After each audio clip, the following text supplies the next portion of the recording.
She was standing in the cold outside the Hardin Creek feed store when Wyatt Aldrin walked past, stopped, and turned around. She was not standing there by choice. She had been asked to wait outside while Mr. Garvey the feed merchant finished a conversation with another customer, which was how Garvey handled customers whose credit was uncertain and whose presence might give other customers pause. She was wearing a coat that had been good 3 years ago and her best boots, which were not very good. And she was holding the letter of inquiry she had written out the night before by candlelight. The letter asking whether Garvey might see his way to extending her a small account for seed and salt and lamp oil, which she already knew he would not, but which she had written and brought anyway, because there was nothing else to do. Wyatt Aldrin looked at her. He was a big man, not tall so much as constructed, wide through the chest and shoulder, with the particular density of someone who had been doing hard work outdoors since boyhood. He looked at her the way he apparently looked at most things, steadily, without social performance, arriving at his own conclusions without apparent reference to what anyone else thought. "Clara Voss," he said. "Mr. Aldrin," she said. "I hear you're looking for work," he said. "I am," she said. "Come to the ranch tomorrow morning," he said. 7 o'clock. He walked on. "If something in you just sat up straight, stay right here with me. Subscribe to this channel now and hit the notification bell so you never miss what comes next. Drop the name of your city in the comments. I want to see how far this story travels tonight." Because what Wyatt Aldrin hands Clara Voss the next morning, and what he says when he hands it to her, is the reason people in Hardin Creek, Kansas, still talk about what happened in that kitchen, and in that yard, and in that town, for years after the dust settled. She had grown up on a cattle operation outside of Dodge City, the second of 5 children of a ranching family that had worked the same land for 20 years. She was 32 years old and full-figured, built broad and solid the way the women in her family were built, with strong hands and the physical confidence of a woman who had spent her formative years doing work that required the body to do real things. Her mother had called her face honest. She had long since decided that was the better word for it. She had learned cattle from the ground up. Literally, the first lesson her father taught her was how to check grazing quality by lying flat and reading the grass from the animal's angle. She knew how to read a herd's health from its behavior at distance, how to manage a grazing rotation across a property so the land recovered between uses, how to assist a difficult birth without losing the cow or the calf. She had run her family's herd from the age of 19, when her father's eyesight failed, until 26, when she married Thomas Voss. Thomas Voss had stood before Judge Callow in the Hardin Creek Courthouse in the spring of 1882 and enumerated, in the flat tone of a man who had been preparing his list for some time, the ways in which his wife had failed the standard he had set for her. Not because the legal argument required it. The legal argument was simple, but because he wished the record to contain his verdict as well as his decision. The word "worthless" appeared twice. Clara had sat in the second row and kept her face still and had not looked at the people in the gallery who were looking at her. The proceeding took 40 minutes. The marriage dissolved without complication because there was nothing to divide.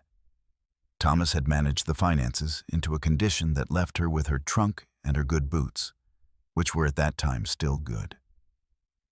She had spent the 18 months since in a rented room above the Hardin Creek laundry, mending, washing, 2 seasons of harvest labor for the Breckenridge farm that paid adequately and gave her the first genuine satisfaction she had felt in years, because the work was real and her body knew how to do it.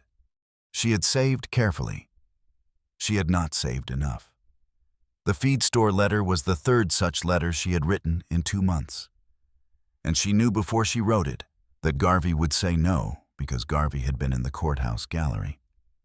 She walked to the Aldrin Ranch the next morning at 7 o'clock in the February cold, 4 miles up the north road, with the wind coming off the prairie flat and determined.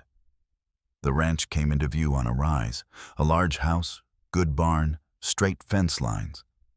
The whole property bearing the marks of a man who ran a tight operation. She had heard enough about Wyatt Aldrin in 18 months to know he was a widower of 3 years.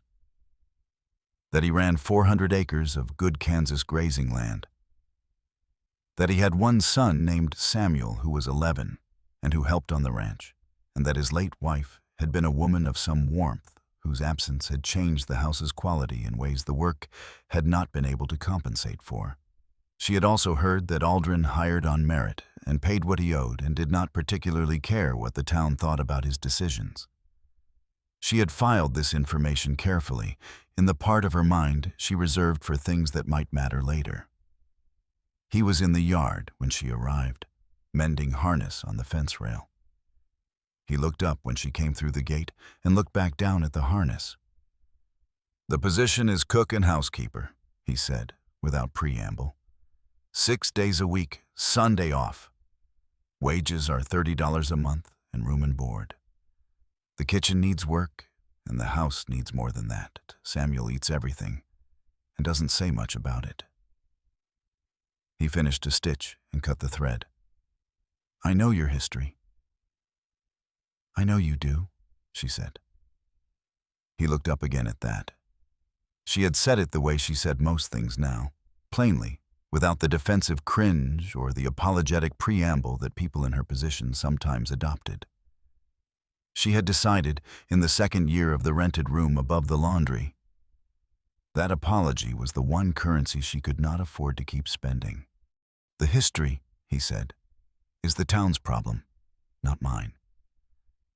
He set the harness down and went into the barn and came back with something and held it out to her. It was an apron. Clean, worn soft with use, practical. The kind of apron that a working kitchen produced and that had clearly belonged to someone who used it daily. His wife's, most likely. He held it out the way he held things, without ceremony, as a fact. "Now prove them all wrong," he said. She looked at him. He said it without heat, without the performance of a rousing speech. He said it the way he would say, "The south pasture needs checking," or "the well water runs slow in February," as a plain statement of the situation and what the situation required. He was not asking her to perform for an audience. He was telling her, in the most direct language available to a man of his particular economy of expression, that he had already decided the town was wrong and that he was interested in what she would do with that. She took the apron. The kitchen was worse than she had expected and better than she had feared. The stove needed a thorough cleaning, and the larder was organized on a principle she could not immediately identify. But the equipment was sound, and the root cellar was well stocked, and the house had good bones. The bones of a place that had been properly cared for by someone who understood it, and that had been managing without that care for 3 years and was beginning to show the strain. Samuel was at the kitchen table when she came in. He was a compact, self-possessed boy with his father's directness and the particular wariness of a child who has watched a sequence of domestic arrangements fail and has arrived at an empirical skepticism about new ones. He looked at her trunk, then at the apron she was wearing, then at her. "You're big," he said. Not unkind, observational. "I am," she said. "Papa's cook before you was big too. She left in 3 weeks." "Why did she leave?" Clara said. Samuel considered this. "She cried a lot," he said. "Papa didn't know what to do about the crying." "I don't cry much," Clara said. "Where does your father keep the good cast iron?" He showed her. She had the kitchen clean by noon and a proper supper on the table by 6. Not elaborate.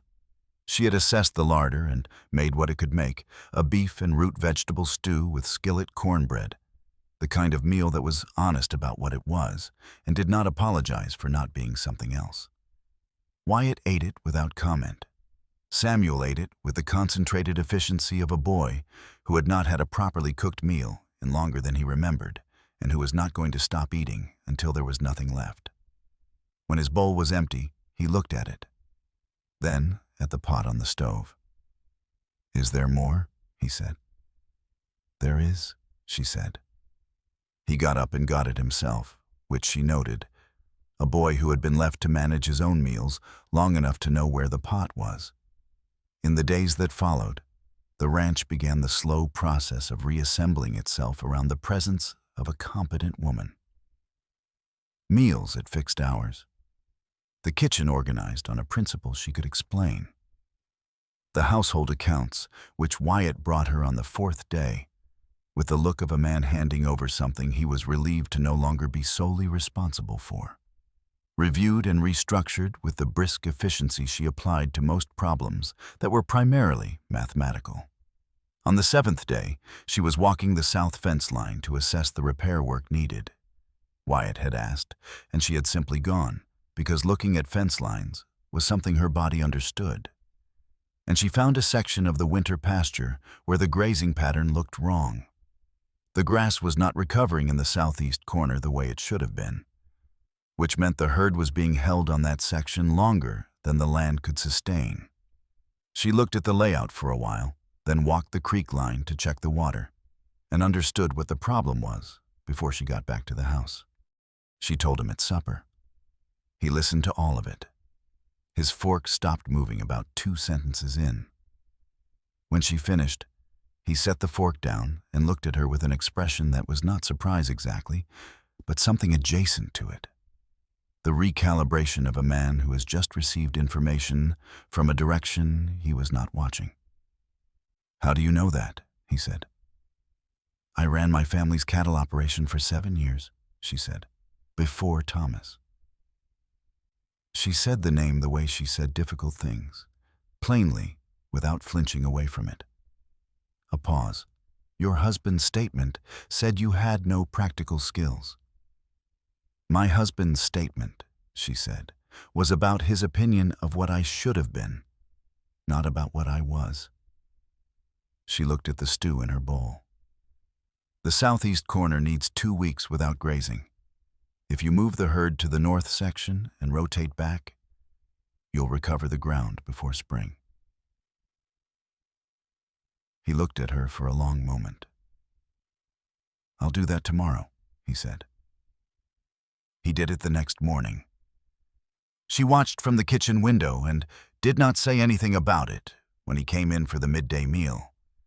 And he did not say anything about it either. And the silence between them was the comfortable silence of 2 people who have established, without needing to discuss it, that they are both capable and can be trusted to do their share. The midpoint came in the 3rd week, when she was reorganizing the barn storage and found, on a high shelf behind the winter tools, a wooden box she had not seen before. She brought it down and opened it carefully. It was not locked, but it had the quality of something that had been put somewhere out of the way, because its presence was difficult rather than because it was no longer wanted. Inside, a woman's glove, one missing its partner, a dried flower, brown with age, 3 letters tied with a ribbon, unread, and a daguerreotype of a woman she had never seen, slight, fair-haired, with a direct and unsentimental gaze that reminded Clara, with a slight jolt, of Wyatt's. She put the box back where she had found it and did not mention it. She thought about it for 2 days. Then she cleaned the shelf carefully, dusted the box, and brought it into the house, not to display it, but to move it from storage to keeping, from something put away to something tended. She set it on the shelf in the main room where the family photographs were and left it there. Wyatt noticed that evening. He stood in the doorway of the main room for a moment, looking at the shelf. He did not say anything. He went upstairs.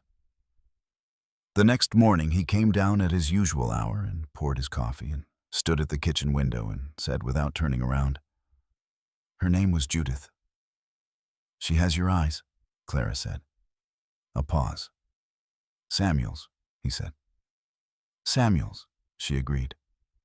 He turned from the window and sat down at the table and drank his coffee. And the house had a quality that morning it had not had the morning before. Not different exactly, but more complete, like a room with all its furniture finally in the right place. The trouble came in April, when the winter broke and the town began to move around again after 3 months of cold-enforced indoor proximity, which meant that the social accounts that had been accumulating all winter were called in simultaneously and all at once. What the town had been accumulating, in Clara's case, was the following. She had been hired by a widower, was living in his house, had been declared worthless by a husband in open court, and had no particular qualification, in the town's estimation, to be trusted with either a man's household or his finances, both of which she was now managing. The presence of Samuel as a live witness to the arrangement and the visible improvement of the Aldrin property since January had complicated the narrative but had not resolved it, because resolved was not what the people invested in the narrative wanted it to be. The primary voice was a man named Crail, a feed merchant's associate who had an investment in Thomas Voss's version of events and whose social position in Hardin Creek was tied, in ways that were not entirely transparent, to the maintenance of that version. Crail was not a dramatic man. He did not make speeches.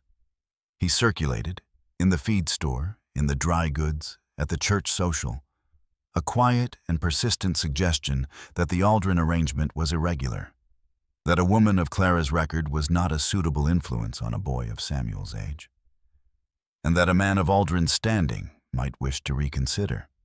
It had reached the point, by the middle of April, of a formal petition, presented to Wyatt by 2 members of the church board during his weekly supply run in front of several other people in the Hardin Creek General Store, asking him to consider whether the arrangement was in the best interests of his son. Wyatt had taken the petition. He had read it in full, standing at the counter. He had folded it carefully and put it in his coat pocket. He had finished his order. He had thanked the clerk. He had walked out. He drove home in the supply wagon, unloaded the supplies, and came into the kitchen where Clara was making bread and set the folded petition on the table without comment. She read it. She set it down. Her hands were still in the bread dough, and she kept them there. The work was at a stage that did not benefit from interruption. "What will you do?" she said. "Go back to town tomorrow," he said. "I'd like you to come." She looked at him. "To say what?" "Nothing," he said. "I'll say it. You just have to be there." She came. The general store in Hardin Creek was the closest thing the town had to a public forum, the place where the largest number of people could be found in one room for legitimate reasons, and where anything said at the counter was said, in effect, to the town. Wyatt Aldrin understood this. He had grown up in Hardin Creek and had been running a business in it for 15 years, and he knew exactly how the room worked. He came in on a Thursday morning when the store was well populated, the midweek supply run that brought in the ranching families from the North Road, the women doing household purchasing, the men whose business kept them in town on Thursday. He came in with Clara, which was itself a statement, and he went to the counter and placed his order and waited while it was filled. Crail was there. Crail was always there on Thursday mornings. The order was filled. Wyatt paid. He did not turn toward Crail. He turned toward the room, not with the theatrical fullness of a man making a declaration, but in the natural way of a man who is about to speak to people he has known most of his life and sees no reason for theater. "I want to say something," he said, "about the petition." The room rearranged itself into the particular attentiveness of a Hardin Creek Thursday. "Clara Voss has been at my ranch since February. She has run my kitchen, my accounts, and my south pasture rotation." He paused. "The south pasture. I'm going to say that again because I want it understood. My south pasture rotation, which has been wrong for 2 years and which she identified and corrected in her first week." He looked at the room steadily, not angry, not performing, just stating. She has fed my son properly for the first time since his mother died. She has kept my house in better order than I have managed in 3 years. And she has done all of it while this town has been deciding what her record says about her. He picked up his order from the counter. Her record, he said, is what I just described. Whatever Thomas Voss put in a courtroom is Thomas Voss's record, not hers. He looked at Crail then, briefly, directly, without malice, the way a man looks at something that has been in his way and is no longer going to be. He looked at Clara. Ready? He said. Ready? She said. They walked out. Behind them, the store had the particular silence of a room that has heard something that required it to reconsider. Not every person in that room would reconsider. Some people had too much invested in the previous version of events to revise it. But the room had heard it, and the room would carry it. And in Hardin Creek, that was sufficient. Crail left the store shortly after. He did not, over the following weeks, circulate anything further about the Aldrin arrangement. Whether this was because he had been persuaded or because he had assessed the landscape and found it unfavorable was never entirely clear. And Clara decided it did not matter either way. Spring came into Hardin Creek with the particular enthusiasm of a Kansas spring. Not gradually, but suddenly. The temperature swinging 40 degrees in a week, the prairie going from brown to green between one sunrise and the next. The cottonwood along the creek releasing their winter bark smell and replacing it with the green smell that is the smell of everything beginning. The south pasture was recovering. She walked it in early May with Wyatt and Samuel, the three of them moving through grass that was 2 inches taller than it had been in February, and the herd moved on the north section with the comfortable, well-managed ease of animals that have been allowed to be where they should be. She had adjusted the rotation twice more since February. Small adjustments, made from observation and corrected promptly. And the land was responding the way land responds when someone is listening to it. Samuel walked ahead of them, which was his custom, moving through the grass with the purposeful wandering of a boy who had somewhere to be and was taking his time getting there. He's been sleeping through the night, Wyatt said. Not to anyone in particular. To the pasture, perhaps, or to the morning. I know, she said. He doesn't wake up for the 2 o'clock anymore.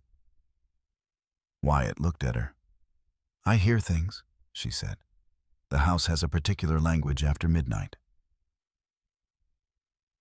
He was quiet for a moment. They walked. The prairie moved around them the way prairie moves.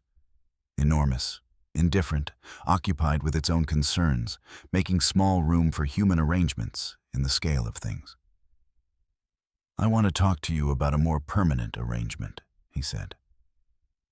She had been waiting for this, in the way she had learned to wait for things.